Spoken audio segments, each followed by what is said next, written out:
Hai, gue Faisal Gofur, founders dari Avicenna Co-working Space yang merupakan co-working space pertama di Jawa Barat.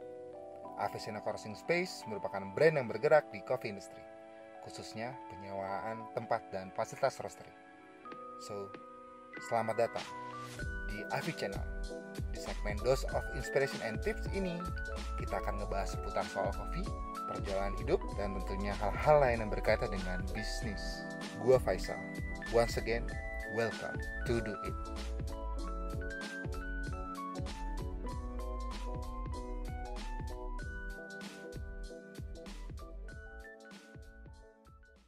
Oke guys, selamat datang di AV Channel. Kali ini di Do It kita kedatangan tamu.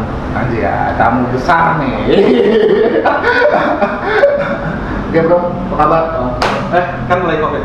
Oh iya, gini. Oke, siap. Oke, bisa perkenalan diri dulu. Halo, gua Erwin dari Arteri Indonesia. Gua gerak di bidang coffee shop konsultan dan supply. Mantap. Lagi sibuk apa nih bro? Lagi begini seperti ini. Di tengah pandemi seperti ini lagi sibuk apa nih? Sibuk, ya akhirnya kalau supply tetap jalan. Kalau sekarang lagi develop brand sendiri juga. Oh, Hai Halo. di promoin aja. Ayo. Kalau mau ngotek kemana tuh? Hah? Kalau Ada di Instagram. Ada di Instagram ya. Oke bro, nah kita kan lagi di masa pandemi yang seperti ini bro ya. Ada banyak hal yang terjadi gitu. Apalagi di orang mungkin akan sedikit berubah. Yep. Menurut lo khususnya di Bandung sendiri itu akan seperti apa nih? Yang lo akan lihat the next mungkin sampai akhir tahun ini ataupun iya. Ya behaviornya kan otomatis ya karena udah jalan hampir 3 bulan, otomatis bakalan ada perubahan yang udah adaptif juga. Kayak pola konsumsi. Terus kan misalnya kalau ngomongin Bandung secara market luas kan budaya nongkrongnya luar biasa. Otomatis bakalan ada kredit. Akan ada kredit. Itu Iya. akan mengubah secara keseluruhan nggak? Kalau keseluruhan sih enggak. Keseluruhan sih enggak. Jadi ada market tambahan lain gitu ya? Iya. Kasih tambahan lain. Betul. Nah kalau di pekerjaan lo sebagai coffee consultant itu gimana? Terimpact nggak? Oh jelas. Efek sangat. Nggak terimpact. Dan gue yakin sih sebenarnya semua bidang juga akan terimpact. Iya. Cuma dia gue interest dan gue pengen nanya sama lo. Terus sebagai coffee consultant dia punya konsep tertentu. Nah, otomatis kan lo harus pinter tuh. Yap. Pinter-pinter lo buat oh ini karena keadaannya kondisinya udah seperti ini bla bla bla bla. Justru dengan gimana? Dan ya itu ada apa ya? Lu sebagai konsult misalkan ada orang misalkan gue pengen bikin brand kalau ya lu mungkin ada banyak banget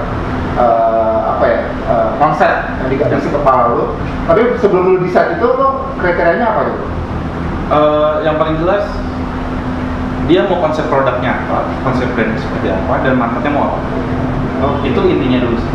Intinya itu dulu. Karena kalau ngomongin disandingin dengan kondisi seperti ini gitu ya, kan kita udah tahu nih behaviornya secara keseluruhan seperti apa. Nah dari situ justru kondisi seperti ini banyak peluang baru juga, atau ada tambahan peluang. Misalnya kayak coffee shop yang biasanya pola penjualan online yang nggak terlalu banyak, akhirnya kan naik.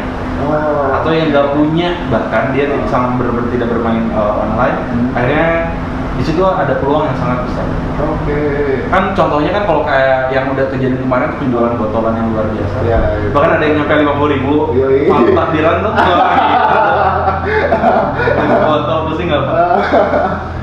Tapi kan maksudnya gini, dengan kondisi yang seperti ini ya, behavior yang udah berubah, lu akan menawarkan jasa lu itu apakah dengan konsep yang sama-sama terus?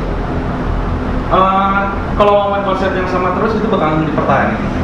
Tapi concern saat ininya harta yang terdekat yang untuk menyehatkan perusahaan apa? Karena pada akhirnya kalau misalnya saat kondisi COVID ini sudah decline dan juga nanti misalnya di awal tahun udah mulai terbiasa lagi, itu kan konsep yang biasanya itu berjalan. Jadi kalau ngomongin apakah harus ganti konsep itu enggak. Tapi ada penambahan. Ada penambahan? Iya. Oke, aku produk yang dijual mungkin ya? Atau itu produk jual atau cara penjualannya. Cara penjualannya, oke. Mantep banget emang nih abang gue nih. Oke. Mungkin sedikit orang yang kenal lu gitu bro ya. Lu bisa jelasin nggak? Bisa ceritain nggak?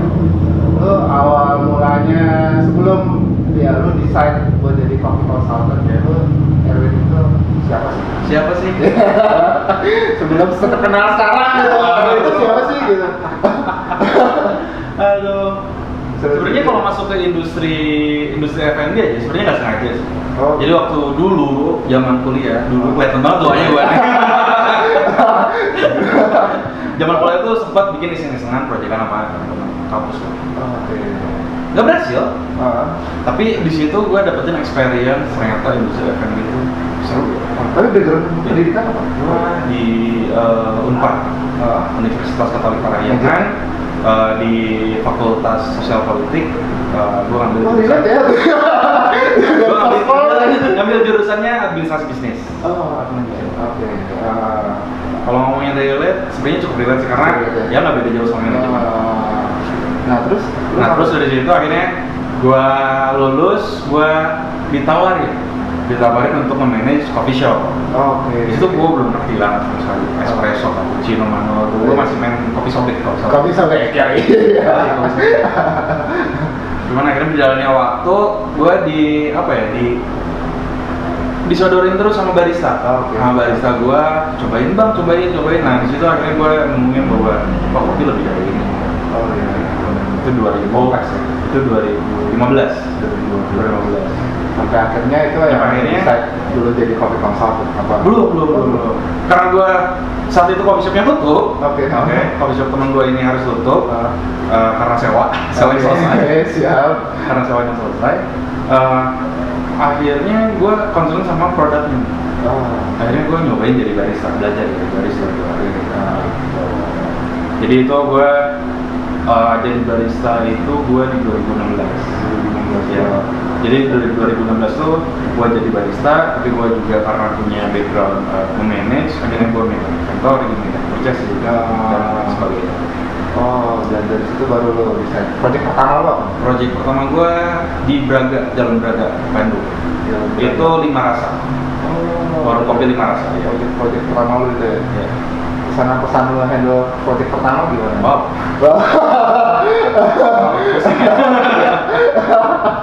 Seru, bukan pusingnya, serunya. Challenge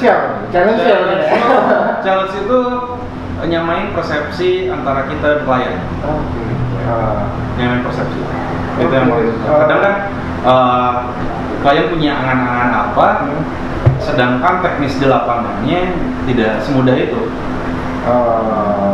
Kadang kan ada aja klien yang pengen serba instan atau serba perfect gitu. Sedangkan apalagi kita berhubungannya dengan manusia ya, SDM itu kan kadang butuh proses ya. Kan nggak semua SDM itu langsung pintar. Iya benar. Kayak gitu. Terus kalau misalkan ya apa yang buat lo stay di ranah lo as a coffee consultant? Apa yang buat? Karena industrinya dinamis ya. Selalu ada perubahan, selalu ada penyesuaian. Itu akhirnya kan kita ke challenge terus bikin apa yang baru, bikin sesuatu yang baru, bikin gebrakan apa. Nah di awal lo running consultant sampai dengan saat ini perubahan yang sangat signifikan yang lo rasain itu apa?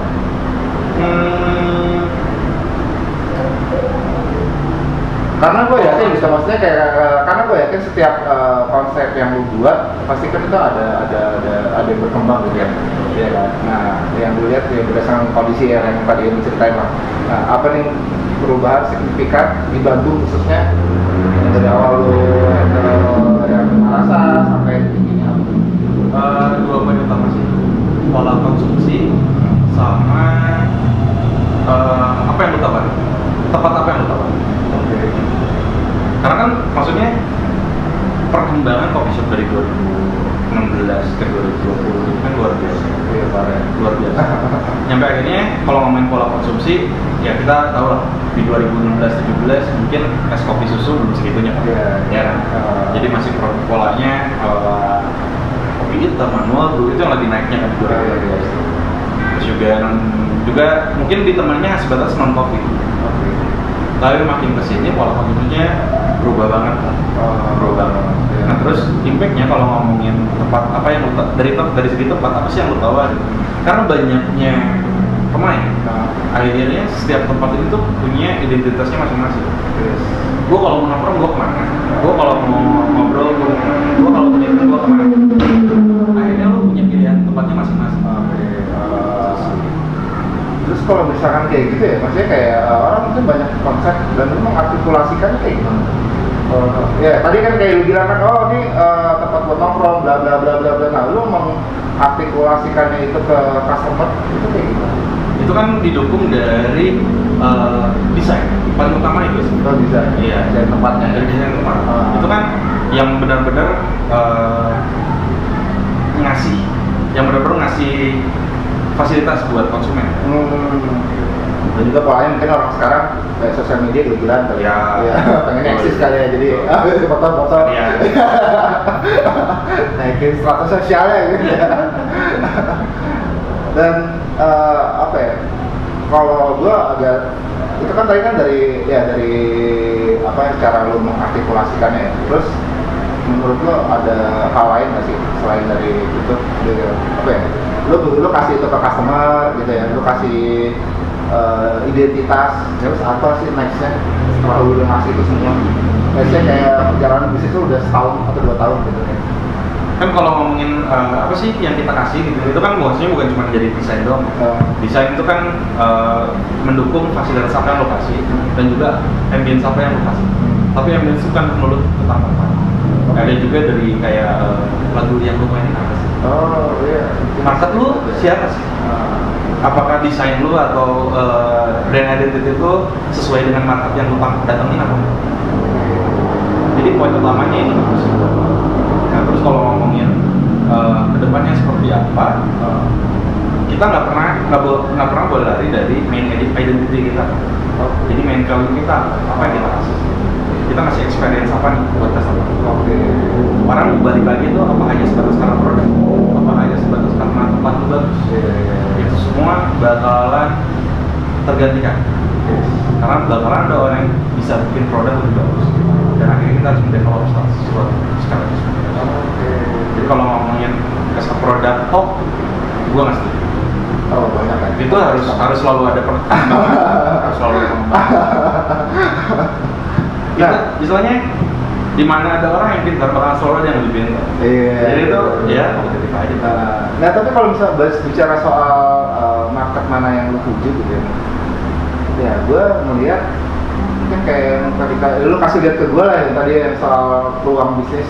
Ya peluang bisnis itu kan ada orang yang mempresentasikan, oh peluang bisnis gue geraknya itu cowok atau cewek dengan range umur sekian sampai sekian. Nah apa relate-nya sama musik? Apa relate-nya sama keadaan mungkin visual design sebenarnya? Pertama, setiap orang pasti punya karakter, punya mood. Yes. Nah, hal-hal seperti itu yang bakalan jadi salah satu tolak ukur konsumen itu mau datang apa enggak, mau stay apa enggak. Tapi kan di range umur segitu, lu banyak banget kesukaan lu. Oh iya. Justru itu kadang gini.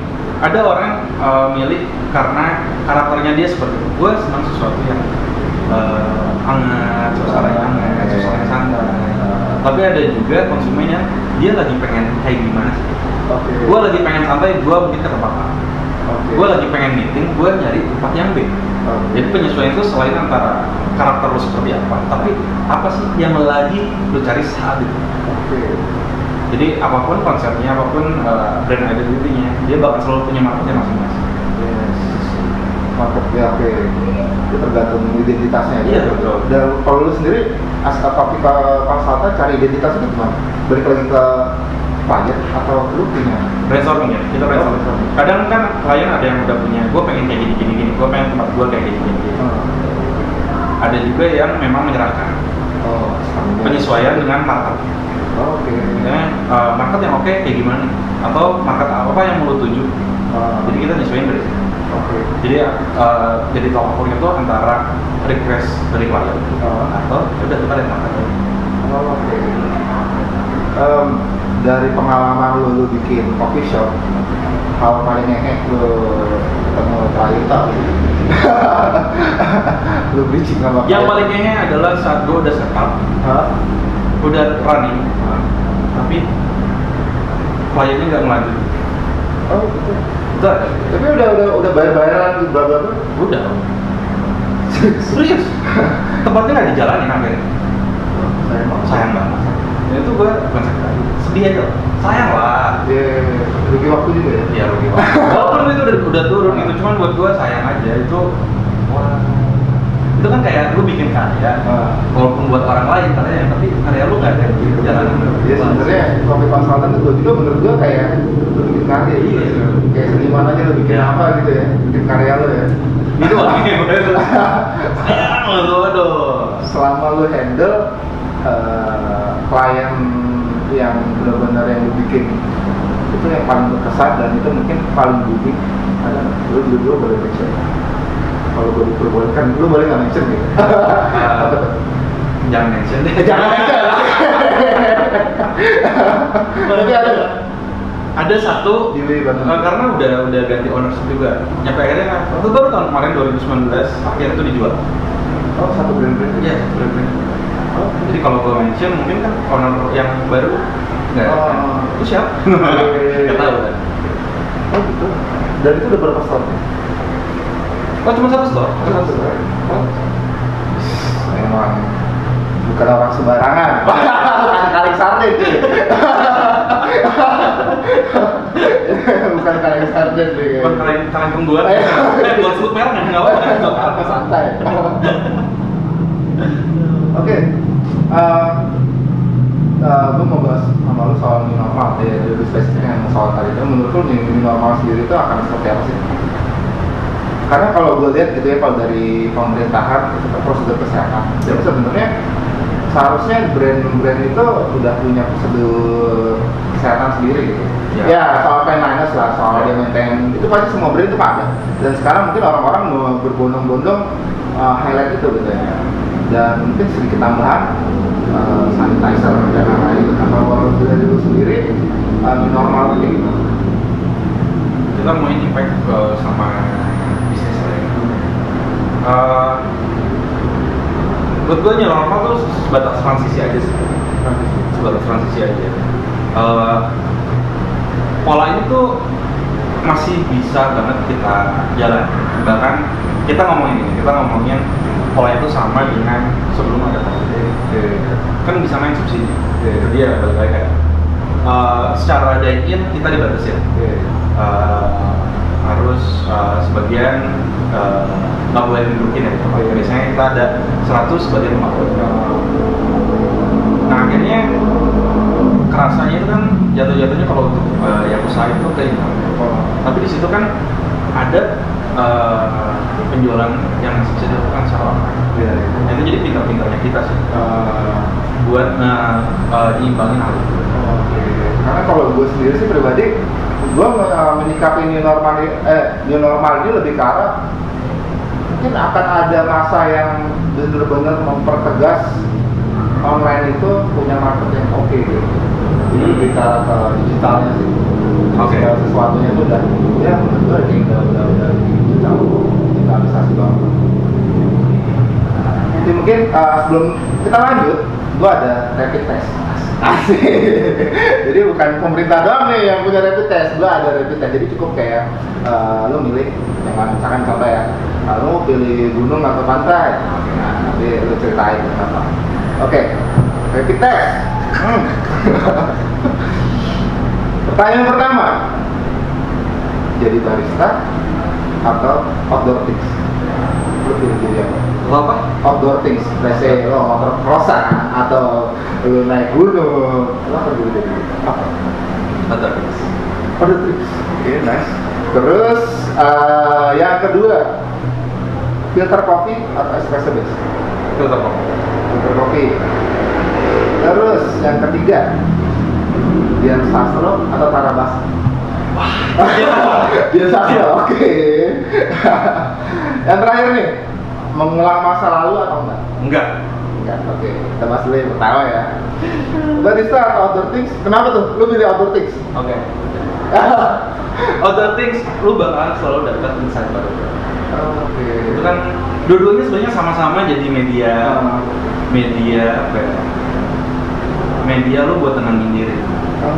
Tapi kalau di other things lu buat gua ya, buat gua pribadi, tiap orang beda. Buat gua pribadi gua dapetin ketenangan dan luar biasa alam. Itu yang akhirnya ngebuat gua antara bisa lebih nenangin diri gua dan juga gua bisa berpikir lebih luas. Karena yang gue lihat gitu, yang gue perhatiin nggak cuma apa, kalau lu motor crossan semua lu kayak camping atau apa, makanya gue tulisnya outdoor things. Nah, sedangkan di barista, kalau buat gue ya, di barista kita kan bikin suatu produk, kita treatment customer, kita apa ya, kita hospitality ria lah ya di situ tuh. Nah, kadang kan kita bikin apa ya, dengan gue other things, gue bisa mendevelop sesuatu yang baru. Entah itu gue tiba-tiba kepikiran, gue bikin produk ini, dan atau enggak, gue bisa bawa cerita apa nih buat konsumen gue. Oh, saat gue bilang waktu itu. Ya. Jadi akhirnya itu impactnya. Setelah itu, gue misalnya ternyata konsumen gue baru pulang camping juga atau baru pulang traveling juga. Akhirnya kan ada pembahasan, gue juga kemarin baru ini nih. Nah, karena kan yang ngebuat lu engage sama konsumen kan ya? Dengan adanya komunikasi. Siap. Nah, tadi filter kopi, kenapa tuh dibandingkan espresso base?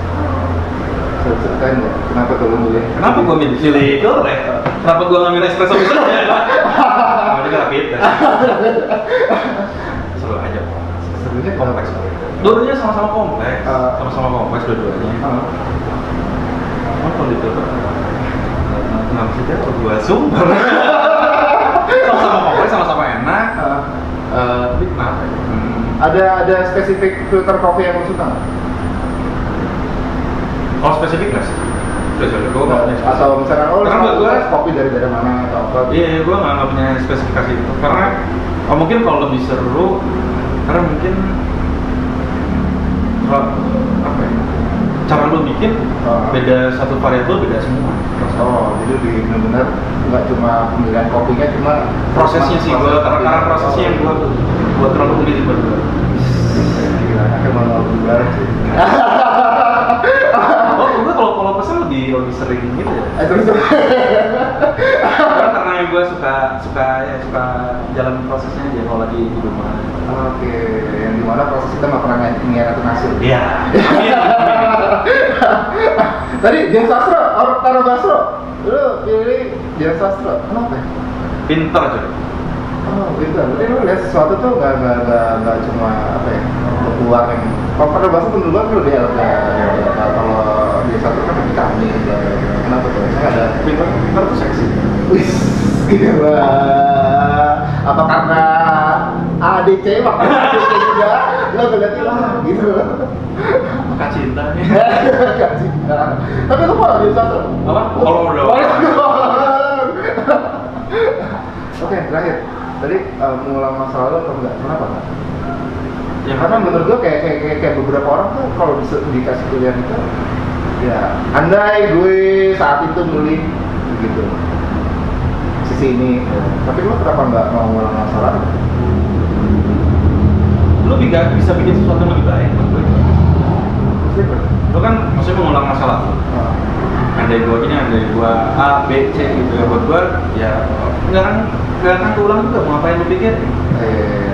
Lu cukup tahu, oh waktu itu gua kayak gini, ya gua harus ngapain kalau gua pengen mimpi yang satu gua pengen. Oke. Masih.